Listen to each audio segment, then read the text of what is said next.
What if leadership isn't about strategy, execution, or even vision, but about healing? What if the reason so many organizations are broken is because the people leading them never had permission to heal themselves? Today's conversation challenges what we think we know about success, strength, and what it truly means to lead. It also challenges us to consider business as not separate from humanity, but an amplifier of it. Enjoy the show.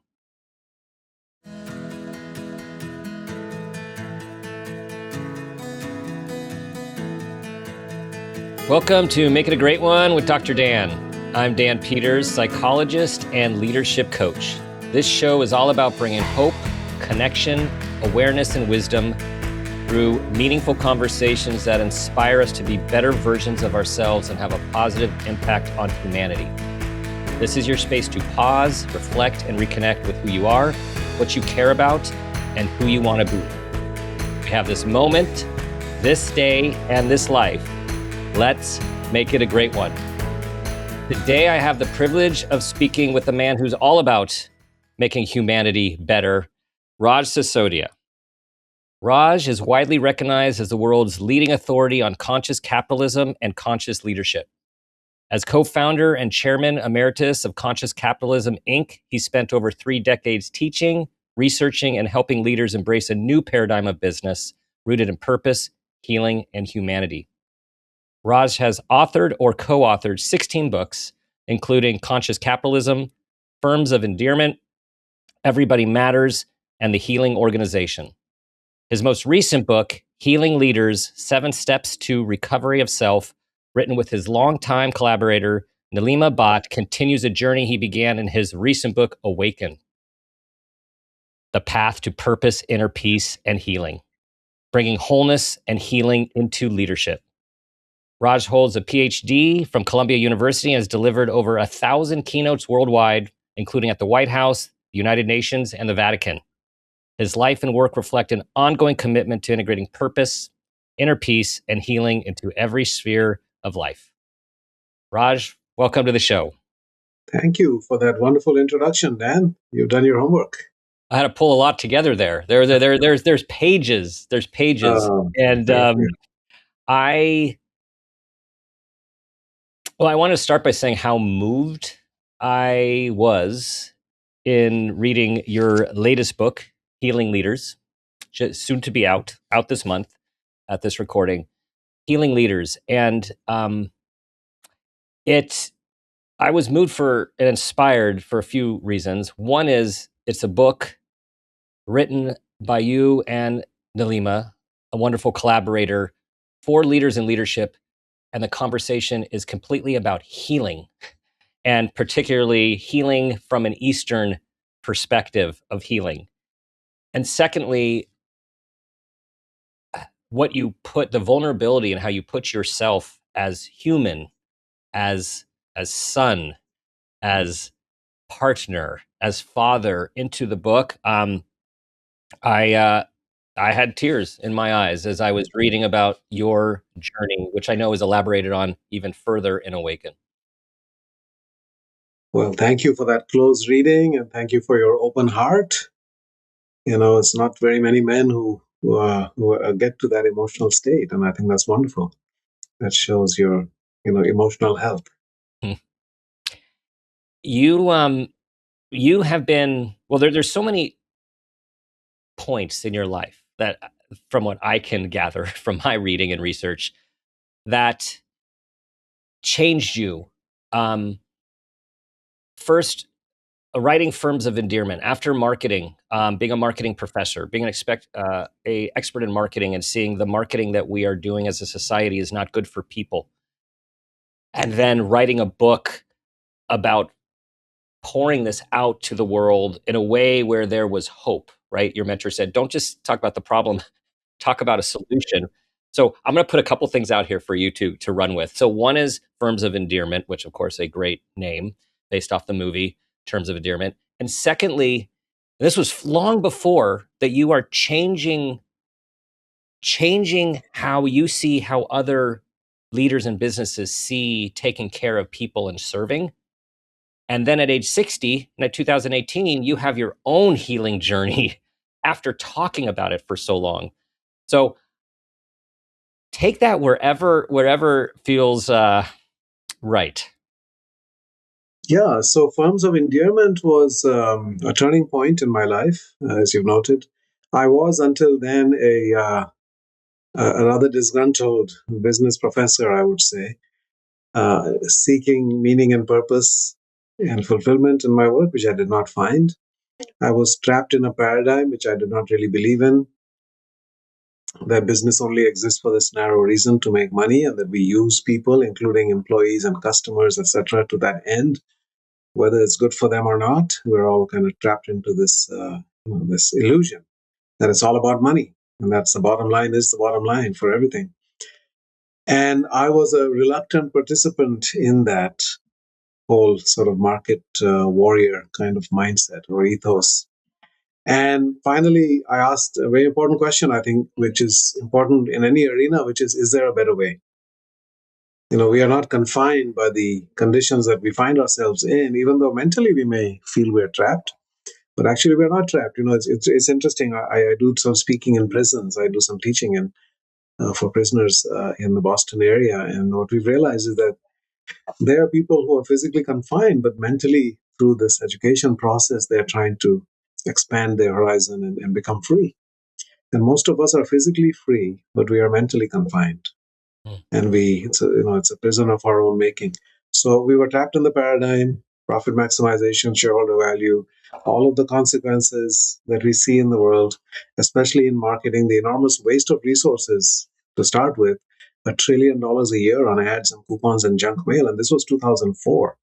Now it's, I think, about 1.6 trillion. That was more than the GDP of India, where I come from. A billion people were living on less than what we were spending here on ads, coupons, and junk mail. And my question was very simple. What are we getting for this? And all my research indicated that actually it's causing a net negative impact on us. It's damaging our physical, mental, emotional health. It is creating environmental consequences and many other issues. And asking the question, is there a better way, then led me to discover this whole other way of being in business, which we call now a conscious business. At that time, I called it a firm of endearment, companies that are loved by everybody. And what makes that happen is that higher purpose, a noble purpose, something beautiful and inspiring that we're trying to do with the business. We have to make money to survive, but that's simply a constraint on whether you can be a business or not. If you're not profitable, you will not be around. So you have to be that, but you can do something noble and beautiful, just like all of us with our lives. We can either just focus on making money and dying with as much in the bank as possible, or we can actually do something significant with this divine gift that we all receive. And so that then created, led to the founding of the Conscious Capitalism movement with the four pillars of higher purpose, the stakeholder mindset, conscious leadership, and caring culture. And that was also, you mentioned being in tears. When I was writing Firms of Endearment, some of the stories, I was literally moved to tears after about 20 years where I had not cried about anything. I was emotionally blocked for a variety of reasons. And I knew that my body was telling me something. The body has wisdom, and your body responds in that way. You know that there's something that really matters in that. And so I knew my instinct was to follow that. I said, okay, this is what I want to dedicate the rest of my life to. So that began a journey. And for me, the discovery of my purpose through that process, I had been following my heartbreak for the previous 15 years, at least. As Andrew Harvey talks about, what gives you pain and other people don't care about it? There's a signal that this is something that matters to your being. And then I discovered the bliss on the other side of that suffering, which was, what is the solution to that pain? Is doing business in this way. And so that's what Joseph Campbell talks about. Follow your bliss, follow your heartbreak. Somewhere in there is your purpose. So now I was living on purpose. And that was a big shift. I was suddenly traveling all over the world. I was writing books. I was having meaningful experiences in so many different settings. I mean, it was deeply fulfilling and exciting as well. But at the same time, I was not happy in my personal life. And I didn't really have inner peace. And I had all these demons in my psyche that I had not acknowledged. I had brushed under the carpet. I said, okay, that's over. That's in the past. Being American means you don't look in the past, right? You just keep going. There is no rear view mirror here. It feels like culturally. Hmm. But it catches up to you at some point. And when I turned 60 was the year when suddenly it was like, whoa, that's kind of a big number and a big turning point in life, and the end of the second act and the beginning of the final act, and time to reflect. And I had these four women who essentially stopped me in my tracks. I was writing a book called The Healing Organization that year. So even though I knew 60 is a big number, and yet I was in my business as usual mode, just one Hmm. project to the next, not pausing and not taking any time off. And they all asked me the same question. You're writing a book about healing, but what about your own healing? Hmm. How can Hmm. you write a book about healing without working on your own healing? And I initially said, oh, I don't have time for that. I've got a No, book no that time. I got another book I got to write, right? Yeah. they said, you better make time for that. This is important. Essentially, they said, you're not allowed to write this book until you actually take some time off. And so I did take 5 months, which seems shocking now in retrospect. But I delayed the book by 5 months, and I dedicated that summer and beyond to really that journey of looking inward, of opening myself up to experiences which I had already declined, all Hmm. these opportunities. So I went to the Himalayas on the border of India and Tibet with a group called the Shakti Spiritual Journeys, with my author on the book Shakti Leadership, my co-author. Uh, and that is the seat of some of the deepest Buddhist wisdom in the world, which has, as you know, a lot to do, a lot of wisdom about suffering and about healing. That's where I had my 60th birthday. I also worked with a coach for the first time, and that reframed my journey in a very compelling way, which we can talk about if you like. I went on a silent retreat for 4 days in upstate New York with a wonderful group of scholars, Peter Senge and David Cooper Ryder, and many of my other intellectual heroes. And I had so much wisdom come to me in those 4 days from the source, right? I was downloading, I was writing in my journal 45 pages of notes, Hmm. including the 7 steps for this new book, literally Uh, were uh, given to me in those days of silence. And then I went to the Amazon rainforest with a group called the Pachamama Alliance and Lynn Twist. And she said to me, Raj, you're going to learn more about healing in 10 days than you will in 5 years of research. So you must come on this trip.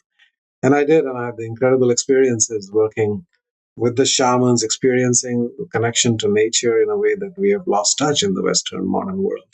hmm. That we don't come into this world, we come out of this world. We are made of soil, just as a tree is. Hmm. And yet we have separated ourselves with dire consequences for us and for the planet.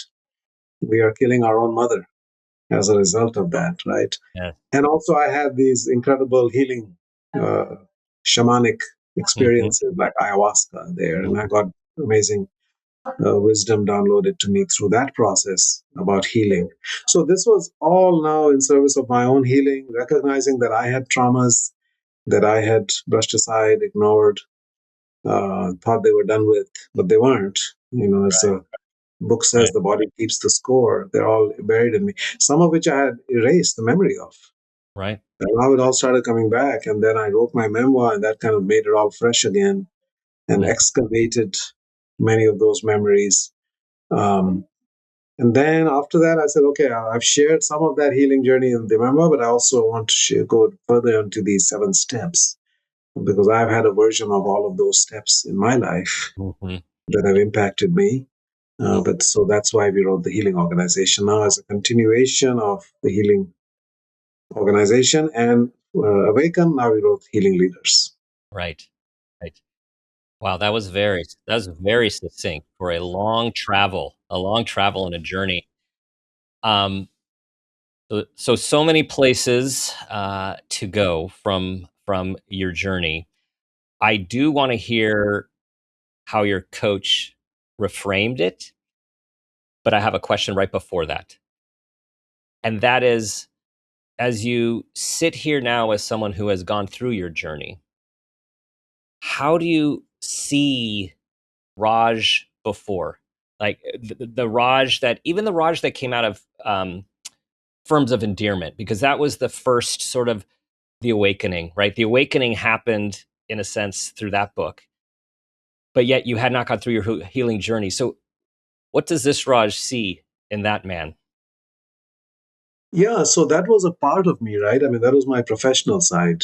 my work related existence.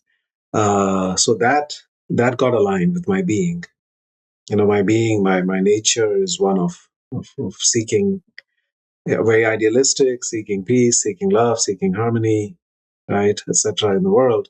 And so my work was aligned with that. But my personal life wasn't. So I really felt like kind of it's almost schizophrenic in that sense. I had a Mm-hmm. very different experience Mm-hmm. of life Yeah. in those two arenas. And I think ultimately we want to be living one life and be able to be one person everywhere. And Mm-hmm. so that is the big piece that was missing, Integration. personal side of And I things. know that part of your journey was reclaiming that heart that came from your mother, and that she promoted in you, and always shone the light on you, and wrestling with the male role model of your father, who was very different, and how we are all raised to be men in certain ways by our culture and our geography and the particular people who are raising us to be so. Yeah. I had parents who were polar opposites, and I came from a culture that accentuated the sort of hyper masculine qualities. I come from a very patriarchal culture anyway, India, but I come from a particular caste. As you know, India has a caste system, and I come from the warrior caste, which is hyper patriarchal and to the point of being feudal. It's an extremely almost misogynistic culture in some ways, where the masculine energy is so overwhelmingly dominant that the feminine struggles very much, and it can often be abused by the masculine energy there. And so my father was a representation of that. He had that energy with him. My mother, on the other hand, was pure feminine energy without any masculine. Now, I think what we write in Shakti leadership is that all of us really want both. As a human, doesn't matter if you're male or female. Ultimately, we need to manifest healthy masculine and healthy feminine energy together. As Martin Luther King said, we must be tough minded and tender hearted at the same time. And most of us confine ourselves to one or the other. You say, I can either be this or that, but it's not. These are polarities that we need to integrate, not choose between. And that's true in so many aspects of life. And so I had a father who had very little feminine energy in him, and I had a mother who had almost no masculine energy in her. And she was my primary parent for the first 7 years. And then my father came back into my life, having gone to Canada to get his PhD. And then I started to kind of try to live up to his um, standard or belief in what a son is supposed to be. Right? He framed everything about me as a weakness, essentially. I was too trusting, I was too idealistic, I was too peace loving, I was too intellectual, that I needed to be street smart and rough and tough and pragmatic and all of that. And so for me, finding that integration has been part of my journey. Mm-hmm. And what my coach helped me realize, because I had not only that initial disconnect with my father, but I also had later on a significant, more traumatic experience with him. Because when it came time for me to choose a life partner and decide to get married, I met somebody and I said, okay, I think I want to marry this person, and he completely shut that door and said, you cannot. If you do that, you're dead to me. I curse your marriage. And then he went further. When I didn't give in, he threatened to kill himself. And when I still didn't give in, he pointed a gun at me. I mean, this all happened over a period of 9 months. And it was a deeply traumatic period to go through, that level of rejection and control, and very traumatic memories associated with that. When your father first tries to kill himself and then points a gun at you. That's the second one is a memory I actually erased in a way, not consciously, but it's called dissociative amnesia. And so I had a very difficult relationship with him. I got married all alone, and he shut me out, disowned me for 5 years, had no connection. And then gradually we started to reestablish our relationship over time. But, it took a long time to heal from that, because those wounds remained, quite fresh for decades, really. And so what the coach told me, because I was 60 the year I worked with her, and she listened to my professional story and how I was unhappy and unfulfilled. for the first 20 years of my professional career, and then my relationship to my father. And then she said, you realize that you spent 45 years of your life trying to impress your father Mm. by trying to be the kind of man that he sees as the ideal, right? Rough and tough and all of that. And now you've spent the last 15 years honoring your mother with your work. That everything you've done in conscious capitalism, forms of endearment, healing, the everybody matters, Shakti, all of these things are bringing your mother's energy into the world of leadership and business where it's missing. Mother energy is what's needed in this world, in every sphere, because of all of we're causing so much suffering for each other and for the world because of the absence of mother energy. And so that really framed my journey in a very clear way for me. That yes, I am more like my mother, and I wasn't doing it consciously, but that's just my being, and that's something that I sensed. And I thought it was not possible, but then we have discovered not only is it possible, it actually is the source of great sustained success for businesses to be able to do it that way. Mm. And so that was a turning point for me as well. And then of course she insisted I must call my mother and tell her that. That was like, really, we don't talk like that, we don't talk about such things. She said, no, you must call her and tell her. And I did, and it turned into the most healing conversation Mm. of my life, because first of all, I got to express to her what she had meant to me. I think like many of us, we take our mothers for granted. We're just like out there pursuing our father's dreams, or what our fathers think is needed or defines success. And so it gave her, at that she was 81 and she died a year later, it gave her a sense that her life had mattered and that her legacy would live on in some significant way. Mm-hmm. Uh, because she thought of herself as, the first thing she said to me when I told her that, she said, "Oh, Raj, I'm nothing. I'm nothing." I said, "No, you're everything. Mm. Without you, I don't know if I'd be alive. I'd still be here. Certainly, I wouldn't be living any kind of life.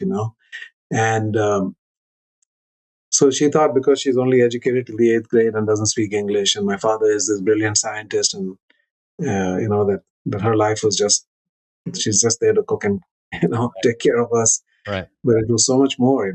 And so, yeah, that was a very, very profound experience for me to recognize that and to be able to honor her in that way. And she still lives on.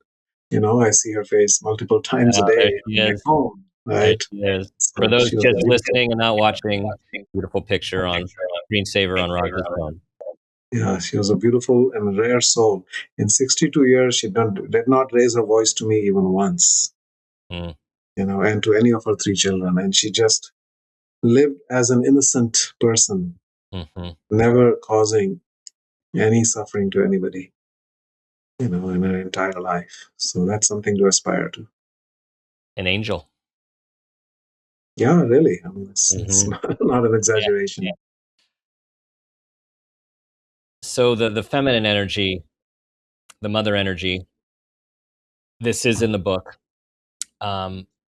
You have the wonderful graph that you and Nalima describe about the masculine and the feminine and the young and the old. And a lot of what we know about Jung, which I know you have spent a lot of time reading and thinking about as well, is about how do we integrate? How do we integrate throughout our life? And how do we bring ourselves to step into situations authentic and whole? Yes. So what we have in the book is about wholeness defined at another level. Because in Shakti leadership, we define wholeness as the masculine feminine integration. But here we also add the elder and the child, because we have these 4 energies in us. We have access to these 4 sources of energy to live. And so the elder energy is the wisdom, it's kind of your higher self, your divine self. It's your wise self. It's meaning and purpose and transcendence and legacy. And then you have the child. And if you have access to your inner child, your healthy inner child, then you have access to joy and play and creativity and laughter. And many of us lose connection to our inner child, or we have a wounded inner child.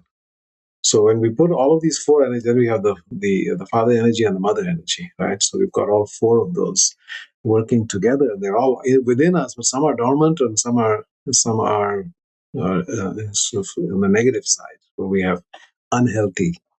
We could have unhealthy elder energy or unhealthy masculine, unhealthy feminine, etc. But if we can manifest healthy levels of all four of them, then we can become what my co-author coined a lovely phrase, the wise fool of tough love. Mm-hmm. Each of us can be our own versions of a wise fool of tough love. And if you think about the greatest humans who have ever lived, you will find all four of those stereotypes or those archetypes rather in them. The wisdom, think about the Dalai Lama, right? The wisdom is so evident. The playfulness, right? He'll give you a brilliant answer to a question and then he'll giggle and say, otherwise, I don't know. Right? He's very, very playful, laughing all the time. Very strong and very loving. And I find that in some great business leaders as well. Herb Kelleher, who used to run Southwest Airlines, I got a chance to interview him. I mean, he was very much a manifestation of that. So I think all of us can cultivate that. Mm-hmm. Once you have that consciousness of these are things to strive for, then you can assess. We have to assess how well are you residing in those four energies and which are the ones you need to dial up. And perhaps some others you may need to dial down so that you can become that, your own version of that. So for me, the wise and the loving seem to come more easily, Mm-hmm. but the foolishness and the toughness, I have to consciously work on and call Mm-hmm. upon. So I get too serious sometimes, and sometimes I don't manifest enough of the healthy masculine energy, which is drawing boundaries and being resolute and all of those kinds of things. This is all about awareness. Yeah, very much. Mm-hmm. So there's this personal journal that you take leaders on, and I wanted for everyone to just read the titles of the chapters to give you a sense of what this leadership book is like and how different it is than most. Know yourself, love yourself, be yourself, choose yourself, express yourself, complete yourself, and heal yourself. And for the people listening, there's so many people like, wait, business? Like this is for Fortune 100 company CEOs and C-suite individuals. And that's what one of the things that has moved me and in my own arc in psychology and in leadership is you guys are talking about all the things that matter for human growth, human potential, and the healthy persistence of our species in business. Maybe that's just a statement. Maybe it's just, that's just um, my processing of the work that I have been in preparing for this conversation, and I'll take it to a question,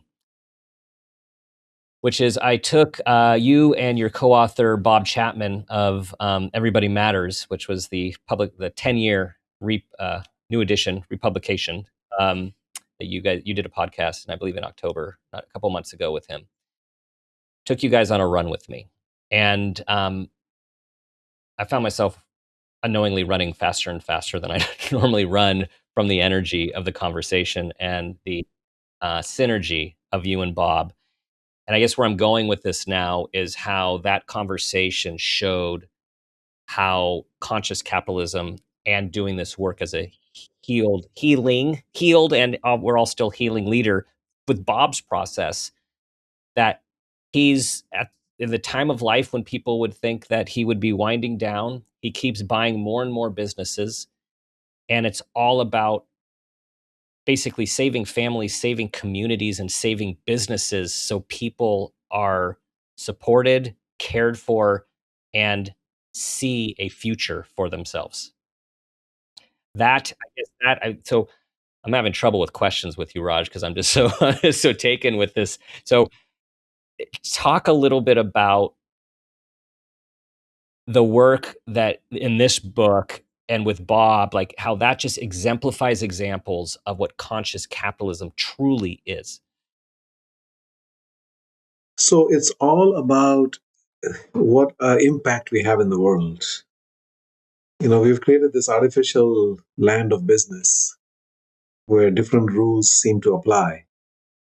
Where in normal life, I mean, we act like money is the only game in town, and there are many games in town, things that matter in our human life. But we've created this caricature called Homo economicus. If you take an economics course, this is who we're supposed to be, or that's supposed to be an accurate representation of human motivation and behavior. And the interesting and dangerous thing about social sciences is that theories can become self-fulfilling. You're an impressionable young mind and you get exposed to that theory, and this is how human beings are supposed to be, rational, self-interest maximizers in every instance, short-term, materialistic, etc. And you think that's how I'm supposed to be, right? And it kind of shapes your mind. And there's a lot of research that shows that students who are economics majors do in fact become more selfish and more materialistic and more short-term than students who are exposed to other fields. So this Homo economicus theory, it's all just a theory and a set of assumptions about human beings, and it's the foundation for all of the structure built upon it of economics, of choice, right, of the purpose of business and so forth, is all resting on a falsehood that human beings only care about this one thing. We are not Homo economicus, we are Homo sapiens. And why are we the dominant species of this planet and the surviving species among all the hominoids? Is because of our other qualities, not our selfishness, not our materialism, but because we are loving, because we are altruistic, because we can be incredibly cooperative. We are self-aware, and increasingly we are purpose-driven. We never had the luxury, for most people did not have the luxury in human history to actually think about a purpose in their life, because survival was hard for most people, and that itself was your purpose. But now we, of course, are able to think about that.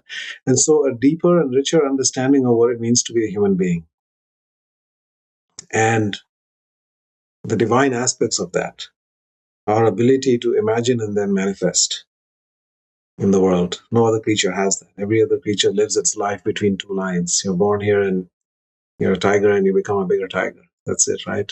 For human beings, there are no lines. There's no limit to how high we can rise. We can become virtually divine. The human beings who have risen in that way. And there's no depth to which we cannot fall in terms of depravity and in terms of cruelty and what all of these so-called great emperors of human history, many of them, right, killed hundreds of thousands, if not millions of people. And so all of that is a function of our choices and our consciousness. And if we are guided in the right way, we can in fact evolve in that way, in a very conscious way. I now say that CEO stands for Conscious Evolution Officer, not just Chief Executive. We are able to evolve rapidly. Biological evolution takes millennia for us to change our physical features or whatever, right, in adaptation to the world. But psychological and cultural evolution can happen very rapidly. A human being can go to sleep like one kind of person and wake up another kind of person, simply because of the book they read that night. Or they could meet somebody and encounter with a teacher or a coach or a guide, spiritual guide. Or they have an experience in nature or in a slum or somewhere, right? Disequilibration creates that possibility. And so for all of that, ultimately, you realize that business is simply another way for us to express our love into the world and to serve each other. That we are here to express ourselves. Each one of us is a unique masterpiece, right? To express, to evolve, to express ourselves and serve each other. And another way to say that we're here to give and to grow. And when we do that in the world of business, we can scale our ability to care and serve way greater than if we don't have a business. And when we see business as a vehicle for self-realization and service, and that's what Bob Chapman is doing without using the language. That business is an expression of his soul now, and his soul seeks to serve. And it now looks for places where there is suffering and tries to alleviate that. And he's done it 150 times now, and there's no ending because now his son is taking over and is very much committed to that philosophy. And I have no doubt it will grow another 5-10x under Kyle's leadership. So business becomes beautiful. It becomes heroic. It becomes noble, as opposed to a mercenary pursuit, right? But we created a world in which undergrad, you come out of high school, and then some of them go on to economics and business school, and you kind of have that mercenary mindset almost that causes you to go there, and others will pursue their passions and dreams and move towards other fields, and we think we have to sacrifice that idealism and that passion because we are choosing to go to business school. But I want business to become the most noble and purposeful undertaking. So I want the most idealistic young people to be drawn to business because that's the vehicle and the engine of dramatic change in the world at scale. We can do it through business. So how do we create conscious leaders? And in your experience, what do those leaders embody? So we have to awaken people, first of all, to this deeper understanding of what it means to be a human being, what it means to be conscious, to be mindful and awake, to see reality as it is, to have a commitment to the truth, to always operate with love in every sphere, to see the bigger picture. What does it feel if you're not conscious? It essentially means you're in the dark.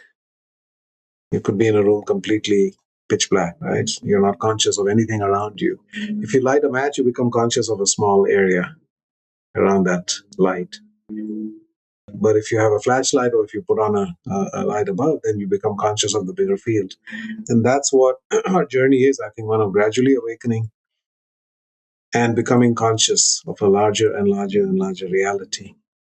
And then extending the scope of our caring and our concern to that. Most of us are selfish on behalf of ourselves and our family. Well, can we expand the scope of who we are selfish for? Can we be selfish for all of life, right? Uh, I think that's what it means to awaken. And I think each one of us is capable of that. We just have an education system that is completely devoid of any of those elements. It simply exists to serve the industrial machine and get people trained and into skills that will serve that paradigm. But we're not really educating people, and we're not. But the great news is we have all of that wisdom available to us now, and now with AI, you have the wisdom of the millenniums available at your fingertips in a way that you can digest it. AI can teach us anything. It can help us, become conscious. We just have to know the questions to ask. So I think we have to start with that and the guidance. Young people need guidance. Teachers and parents have to become conscious first so that we can guide our young people, so that we can elevate consciousness on a global level. And when you do that, I think every problem starts to get solved. When you start operating with higher consciousness, there is no problem we cannot solve. Every crisis that we face is a massive opportunity to reinvent entire industries. Energy has to be reinvented, right? Food has to be reinvented. Transportation has to be reinvented. Housing has to be reinvented. All of that can be done with higher consciousness so that we break the trade-offs. We don't have to destroy the earth in order to create prosperity.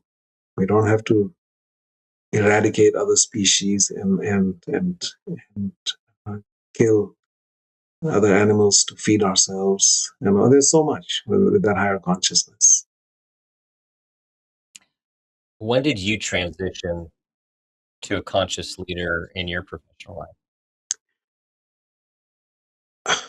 It's a gradual process, I think, for all of us. For me, of course, it very much had to do with finding the right guides and teachers.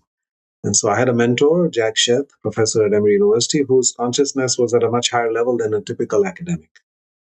A typical highly successful business academic or academic in any field, in most fields, but more so in business, I think, because business is about money, right? So most of the business academics are purely in service of that mindset, and that dogma, shareholder value.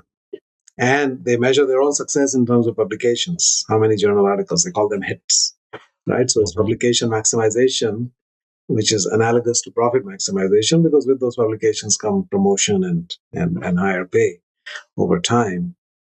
But what they're writing about, what they're researching, what is the impact of that in the world, they don't care, right? If they can get a publication out of it, that's what they want. And so they're serving the existing paradigm, wasting enormous resources in doing so. There's a group now called the Responsible Research in Business and Management. They're trying to align academic research in business and management with what's needed in the world. And they estimated that a journal article in one of the leading journals in business and management, on average, costs close to $500,000. If you add up all the costs, 475,000 was their estimate, I think. That adds up the time of the professors, the reviewers, the selectivity of those journals, right? I mean, all of those things. If you put a price tag on it. And 95% of those have nothing to do with practice. And of those that do, almost all of them are serving the existing mindset paradigm, right? So that's the consciousness. And I had a mentor who came into my life who had a higher consciousness, who was concerned about impact in the world and also had a deep sense of ethical grounding. And so that was the beginning. And then I had a spiritual experience taking a course called The Art of Living in a teacher who comes from India, Sri Ravi Shankar is his name, and they're in 175 countries. And it's a very simple course, but it kind of opens your eyes and your mind to a different way of thinking about life. So that was kind of the gradual beginning for me. This was around, so I met my mentor, of course, came into my life in the early 90s. I had the spiritual experience in the early 2000s. And then I had a significant experience when Funds of Endearment came out, and I gave it to my professor in Bombay, who was my mentor in my MBA program.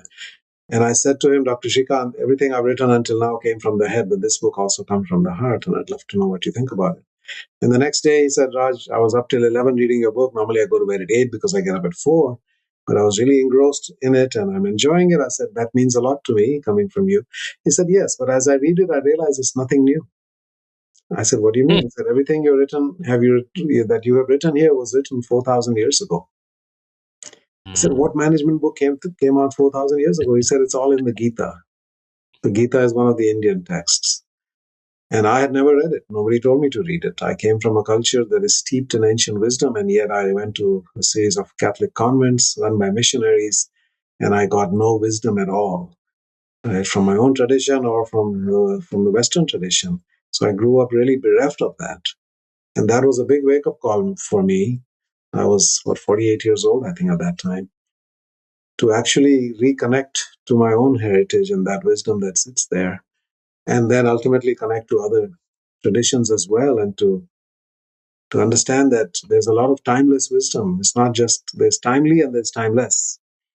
We tend to focus on the timely, right? What is the latest issue of Harvard Business Review have to say about things? Well, what about things that were written thousands of years ago and we're still referring to them? There's something timeless that we should not lose. And so that was the beginning of my exploration as well. So I would say, again, a gradual journey over time, with many guides and teachers along the way to help me evolve. And it's going to continue until I die, right? It's not, by no means am I a finished product. Yeah. The concept of going from head to heart is an important and powerful one. And for those of us who work on that, it feels very different to come from that place. And different things come from that place, as you're talking about. I'm also wondering the transition, and this might be synonymous or at a similar timing, from ego to soul, because your work, my take, is coming from your soul purpose. Yeah. We call it purpose. I'm calling it Yeah. soul purpose. Yeah. And it's flowing without knowing all the details, but it's flowing from because it's in service at this point. Was that a different process for you from head to heart, from ego to soul? Yeah, absolutely.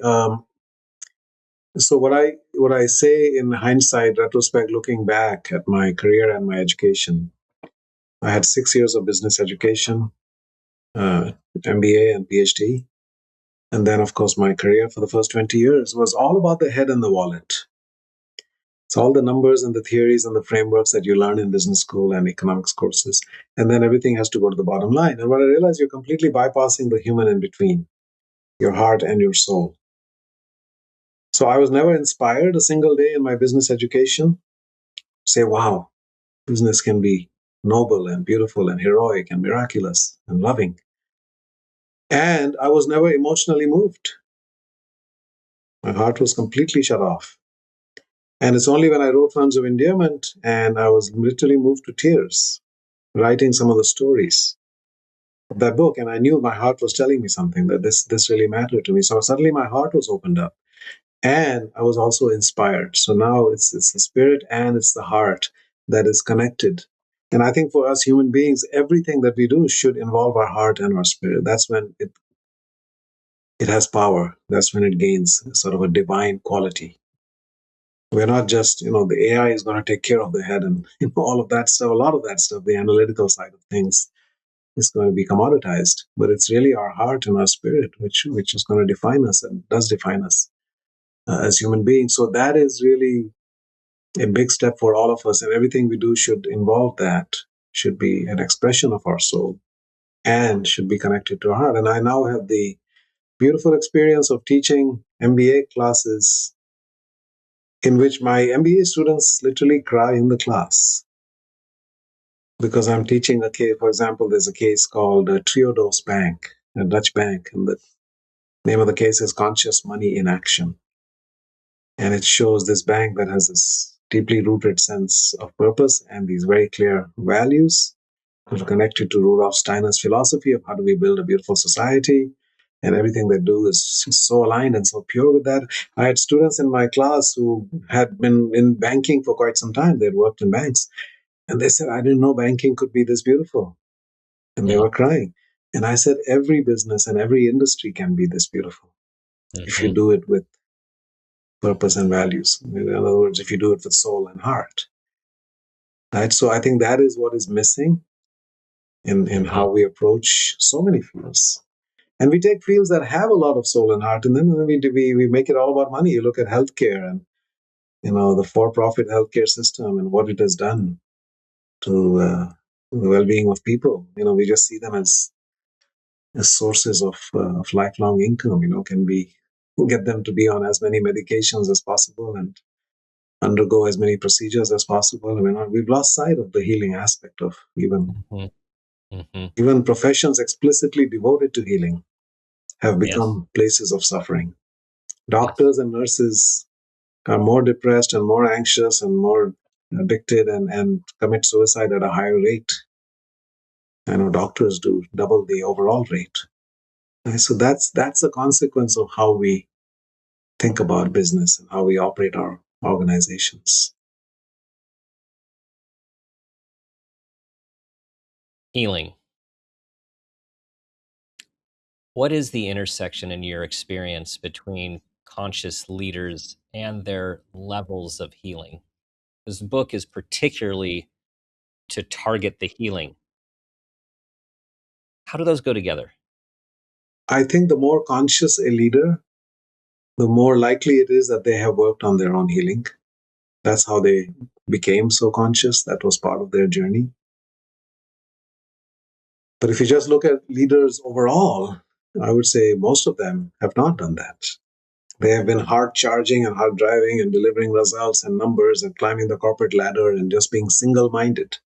The belief is that you have to have a single minded focus on the bottom line and outcomes in order to really make it all the way to the top. Well, the sad reality is that if you look at the percentage of humans who are sociopaths or psychopaths, they're in the opposite extreme of consciousness. It's about 1%, I believe, in the overall population. It can be as high as 20% in high security prisons. And there are some studies that show that it can be as high as 20% in businesses as well, in corporations, at the higher ranks, the C suites. The profession with the highest percentage of sociopaths is CEO. The second highest is surgeons, who are essentially taught to view the human body as just an object, right? Not, don't think about the soul or the mind, the heart.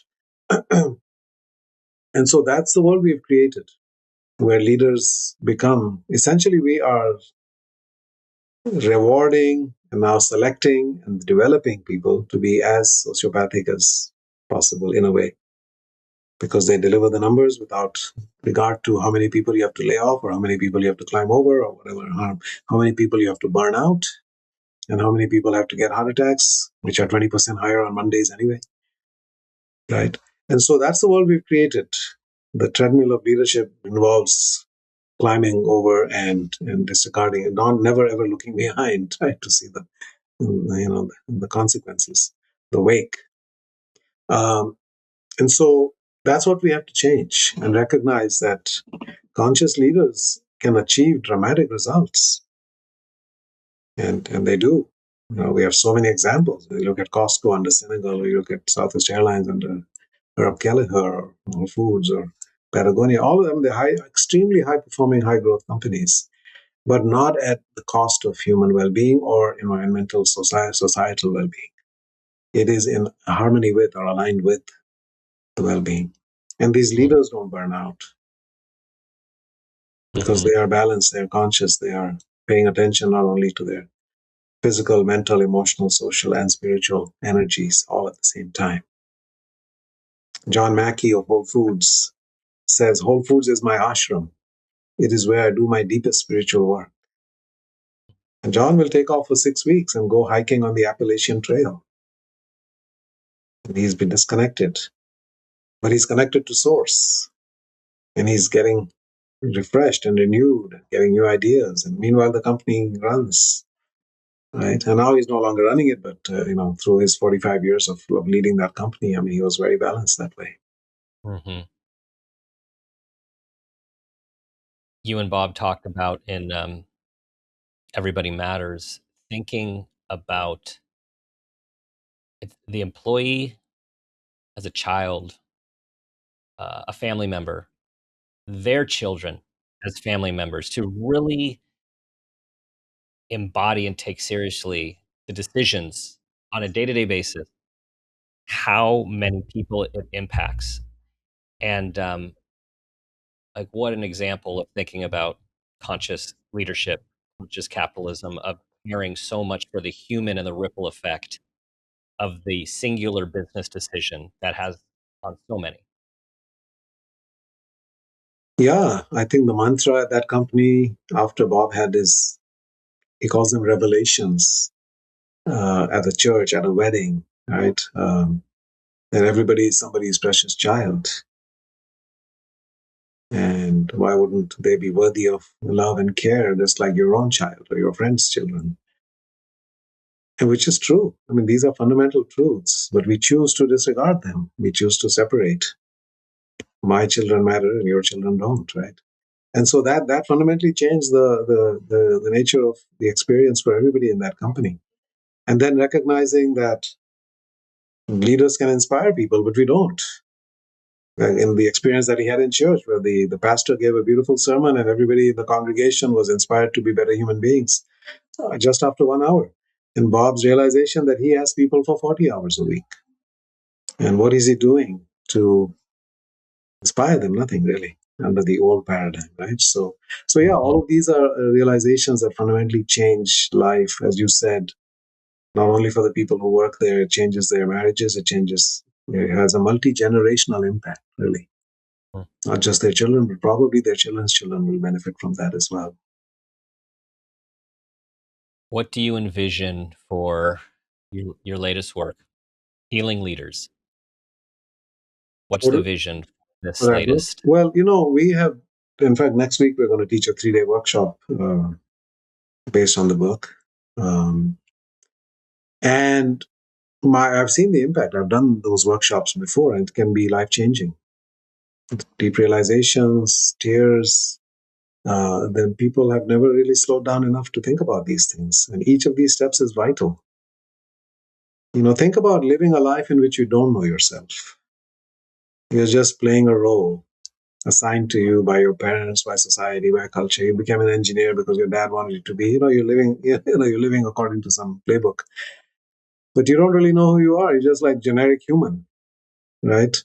And imagine not loving yourself. And 80 to 90% of people don't actually, according to some data.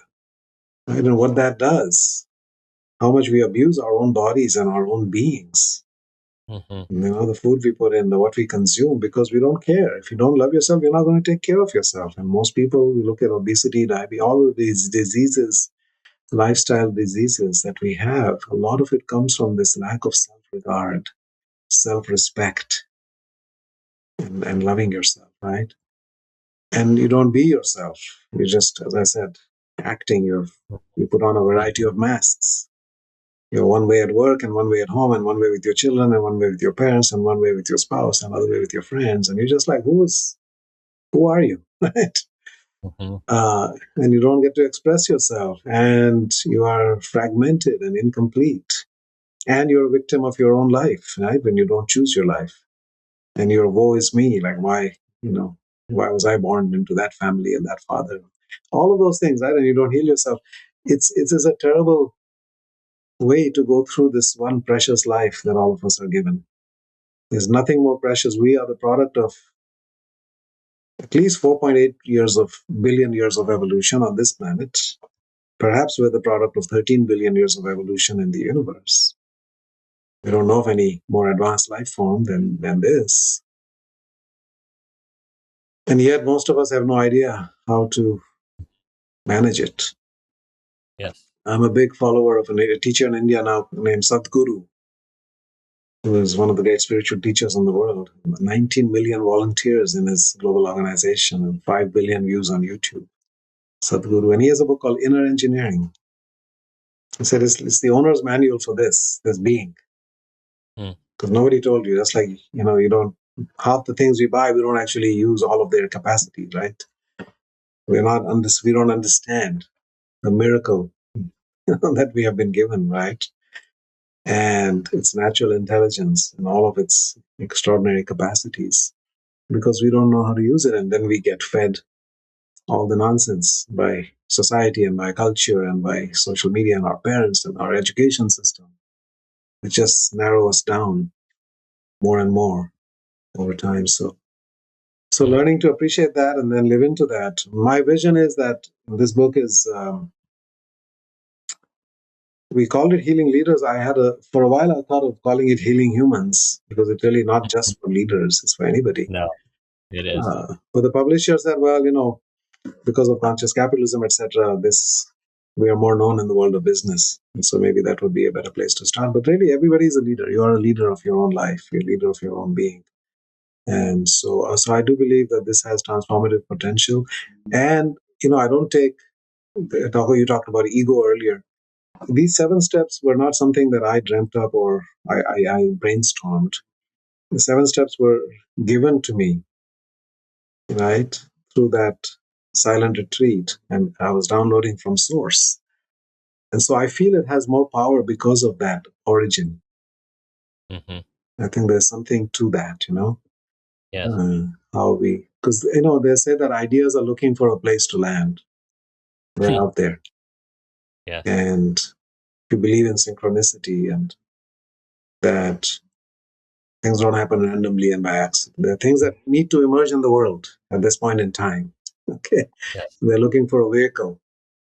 Yes. And perhaps this book is in that category, I know that I'm grateful to have been able to do it and to be able to receive this and now to share it in the world. I know that it can profoundly change lives if people discover it. So that's what the hope is, for every book. It is, and each one builds upon the previous one in terms of the wisdom and the experience and the downloads, right? The mission. So thanks, Raj. You've inspired me. The work is healing, and it is a template for us all to step in with authenticity and with heart, and that we can do good and be well and have everyone else be well at the same time. Absolutely. And that's how we cannot flourish as an island of wellness in a sea of illness. Yes. And it has to, we all heal together. And that's how we have to do it. Let everyone know where to find the book and your other books and everything you're doing. Yeah, it's rajsisodia.com. If you go to my website, we have a dedicated page for this book. If you look under books, you'll see this as the first one listed, but all the other books are there as well. And Conscious Capitalism, if you're interested in that, you can also link to that through that. Yeah, so I encourage listeners to buy the book and put a review on Amazon. This is how people find these things, Yes. so that we can spread the healing. And I want to reiterate what Raj said. The title is Healing Leaders. It is about humans. It is about healing humans. So um, this is for anyone who's in a role of wanting to wake up more, uh, open up more, grow more, heal more, and find purpose. This is a book for that. Thank you very much, Dan. This was one of the more enjoyable conversations I've had in these settings. So thank you for your care and your attention to detail and the love with which you approach the subject. Thank you.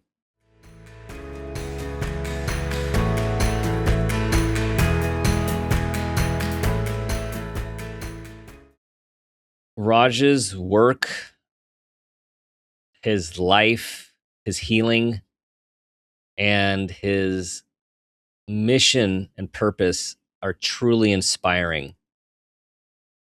Think about ourselves as leaders, regardless of what we do, conscious leaders, being conscious in our own life, being self aware, going through an internal process of discovery and healing, and realizing that that is key for how we interact with others, how we lead, and the ripple effects we have on not only the people we come into contact with, but their children and their grandchildren, that we are all a part of the whole, and everything we do for ourselves, for others, makes an impact.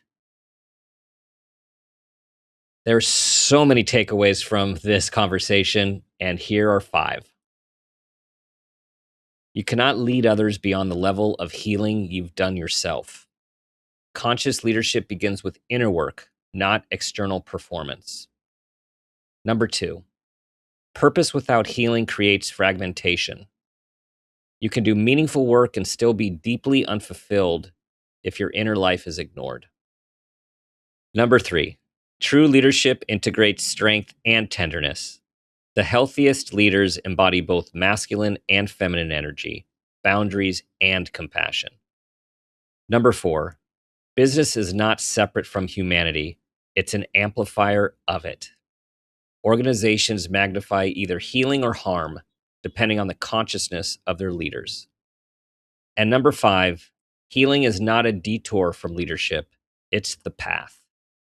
When leaders heal, families heal, workplaces heal, and communities heal. Well, everyone, so much in this conversation with Raj, and so much inspiration in the way Raj has integrated his life and his work into his purpose and continuing to do the work to have a positive impact on humanity, to help leaders become aware, to wake up, and to lead with empathy, with self awareness, with compassion, passion, and looking out for the greater good of us all. We are interested in what you think about this episode, so please feel free to leave us a comment at Dr. Dan Peters on Instagram or reply to any of our social posts. Please send this to everyone you think will benefit. Thank you for being a part of this amazing community, for your 5-star reviews, for subscribing, for bringing others to us to be a part of this vision. Remember, we have this moment, this day, and this life. Let's make it a great one. This has been a Peters and Rossi production. Make It a Great One with Dr. Dan is produced by Laura Rossi. Our engineer is Phil Rossi. Theme music is Uplifting Folk by Awesome Music. Artwork by Kelly Dwyer. Follow us on social media at Dr. Dan Peters. For more information, visit drdanpeters.com.